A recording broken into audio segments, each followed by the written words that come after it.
On a hot summer day in 1972, the peace of Hernando County, Florida, was shattered by a gruesome discovery. On July 19th, near a stretch of the highway surrounded by dense woods, the lifeless body of a woman was found. She was wrapped meticulously in a hotel-style twin-size blanket, her identity and life story hidden beneath the fabric that enveloped her. This discovery marked the beginning of one of Florida's longest-running cold cases. The woman was found near the highway, a place frequented by travelers but isolated enough to obscure her tragic end. At the time, detectives arrived at the scene and meticulously examined the area, but they found no personal items, identification, or immediate evidence pointing to who she was or how she had ended up there. The blanket in which she was wrapped was the only clue they had, a twin-sized piece, typical of those found in motels, its pattern unique, yet offering little information to guide the detectives. This blanket hinted at a potential connection to transient accommodations, or someone who had access to such places. Initial forensic examinations suggested the woman was between 25 and 35 years old. She had brown hair and appeared to be well-nourished, with no apparent signs of illness or long-term neglect. However, the cause of death was not immediately obvious, leaving investigators puzzled. The investigators' task was daunting: to uncover the identity of the woman and find whoever was responsible for her death. In the early 1970s, forensic technology was rudimentary compared to today's standards. Without advanced DNA testing or digital databases, detectives relied heavily on physical evidence, eyewitness accounts, and traditional investigative techniques. Despite their efforts, there were no matches for her description in missing persons reports. Her face was unfamiliar to locals, and no one came forward to claim her or provide information. This lack of leads resulted in the case quickly growing cold. Over time, the woman became known as Jane Doe, a symbol of lost identity and unanswered questions. The detectives were left with more questions than answers. Who was this woman? How did she end up wrapped in a blanket by the highway? Why had no one reported her missing? Each question was a piece of a puzzle that would take decades to solve. As the years passed, the file labeled Jane Doe, 1972, gathered dust, joining the ranks of cold cases that haunted the minds of detectives long retired. Yet, even as decades slipped by, the case was never forgotten. It remained an open wound, a testament to the persistence of time and the silence of the unknown. Fast forward to the early 21st century, when technological innovations began transforming the landscape of forensic science. DNA testing, which had revolutionized the way cases were solved, became increasingly sophisticated. By the 2010s, the possibilities seemed endless, even for cases that had long gone cold. In 2015, detectives decided to reopen the investigation into the unidentified woman from 1972. As part of their renewed efforts, they exhumed her body to extract DNA, hoping that advances in forensic technology might finally provide the answers that had eluded them for so long. The remains, carefully preserved over the decades, offered a glimmer of hope for solving this enduring mystery. The extracted DNA was sent to Othram Labs, a company specializing in advanced forensic genealogy. With cutting-edge technology, Othram Labs could analyze even the most degraded DNA samples, offering a new avenue for identification. The goal was to build a comprehensive genetic profile that could be matched against contemporary DNA databases. In 2022, after extensive analysis, Othram Labs achieved a breakthrough. They successfully constructed a genetic profile from the remains and began comparing it with profiles in national databases. This comparison led to a match with a living relative, confirming the woman's identity as Peggy Joyce Shelton from Kentucky. This identification marked a pivotal moment in the case, transforming Jane Doe into Peggy Joyce Shelton, a woman with a name, a history, and a family.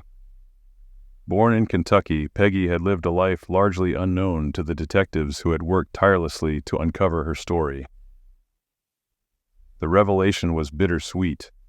While it provided closure on one aspect of the case, it opened up new questions about the circumstances of her death.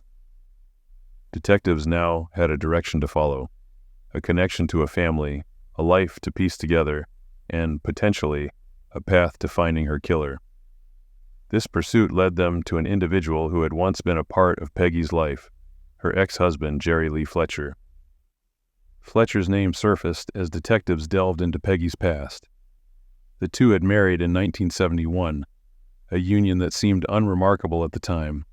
However, as investigators began piecing together the fragments of Peggy's life, they discovered unsettling details about the man she had married. Jerry Lee Fletcher was born into a tumultuous life marked by violence and criminal activity. By the early 1970s, he was living at a motel owned by his family on Nebraska Avenue in Tampa, Florida. The motel, with its 8 fully furnished cottages, catered to a transient clientele, creating an environment where anonymity was easily maintained. Fletcher's relationship with Peggy was not widely known, and their marriage certificate was a small, nearly forgotten piece of the puzzle. After their marriage in 1971, Peggy was never reported missing, partly because she had no criminal record and lacked family ties that would have triggered alarm at her disappearance. In 1972, Fletcher's criminal activities began to escalate. He was arrested by the Tampa Police Department for the abduction and assault of a 16-year-old girl, an offense for which he was later acquitted. This arrest, however, was a sign of his increasingly violent behavior and foreshadowed his future crimes. Despite his acquittal, Fletcher left Florida shortly after and moved to Illinois, where he began a new chapter of his life, marrying Sophia Hughes in 1973. In official records, Fletcher omitted any mention of his marriage to Peggy, erasing her from the narrative of his life. But his atrocious crimes didn't end there, as within a year of his move, Fletcher committed another brutal act, targeting a 13-year-old girl. Her body was discovered in a cemetery, wrapped in a blanket typical of those used in southern motels, an eerie echo of Peggy's demise. The Illinois slaying led to Fletcher's capture and imprisonment. This crime, which bore similarities to Peggy's death, suggested a deliberate and calculating approach. Fletcher's use of motel-style blankets to conceal his victims' bodies was a signature element that linked these cases, hinting at a deeper, more sinister pattern. In 2011, advancements in forensic technology provided a breakthrough in a separate cold case. Detectives in Pinellas County, Florida, received a DNA hit that connected Fletcher to the 1971 slaying of 14-year-old Gina Justice. Gina had been abducted, assaulted, and slain in a similar manner. This DNA match confirmed Fletcher's involvement in multiple slayings and established a direct connection to Gina's case, reinforcing the notion that Fletcher was responsible for a string of violent crimes. The DNA evidence was irrefutable, placing Fletcher at the scene of these heinous acts and linking him to the tragic deaths of several young girls. During a prison interview in 2011, Fletcher confessed to also taking other lives in Florida, although he refused to provide specifics. His reluctance was attributed to the potential for a death penalty prosecution, which was not taken off the table by Pinellas County prosecutors. Fletcher's admissions hinted at more victims, adding layers of complexity to the investigation. The connection between Fletcher's crimes revealed a chilling pattern. His victims were often young girls, and the manner in which he disposed of their bodies suggested a level of premeditation and cruelty. The use of blankets to conceal his victims was a recurring theme, indicating a methodical approach that allowed him to evade capture for years. Detectives interviewed Fletcher's former cellmate, James Owens, who described Fletcher as a possible contract killer, though he would not elaborate further. This testimony, coupled with Fletcher's known crimes, suggested that his violent tendencies were deeply ingrained and potentially part of a broader criminal enterprise. Interviews with Fletcher's former wives also painted a grim picture of a man who was violent and abusive. Both women feared for their lives, believing he would kill them if they didn't escape. While Fletcher's death in 2014 precluded the possibility of a trial, the evidence against him was compelling. His criminal history and the connections between his crimes underscored the importance of persistence and technological advancements in solving cold cases. The revelation of Fletcher's involvement in these slayings provided a measure of closure to the families of the victims.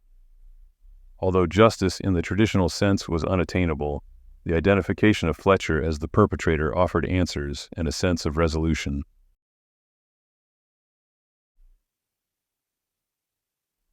George Smith and Eva Thompson were brutally slain at Smith's restaurant in Prunedale, California, on November 11, 1991.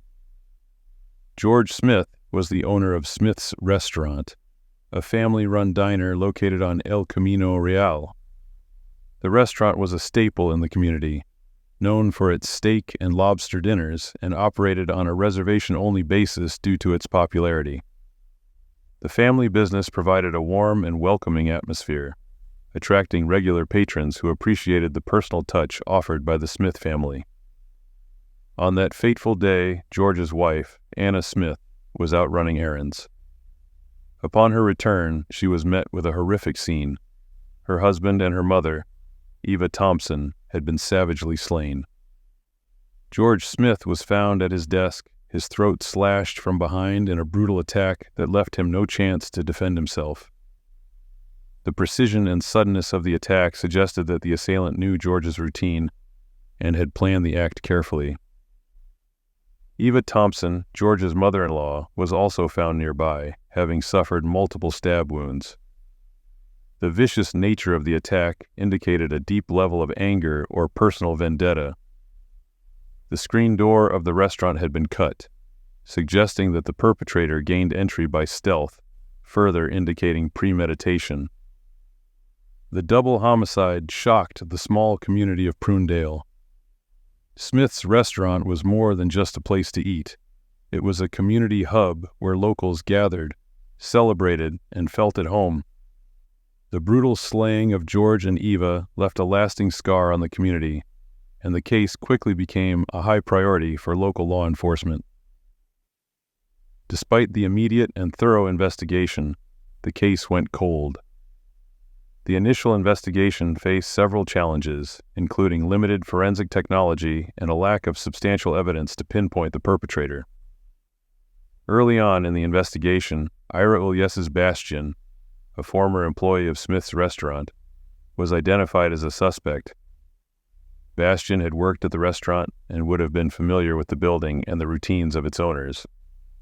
However, despite these suspicions, there was insufficient evidence to charge him at the time, and the investigators were unable to proceed with an arrest.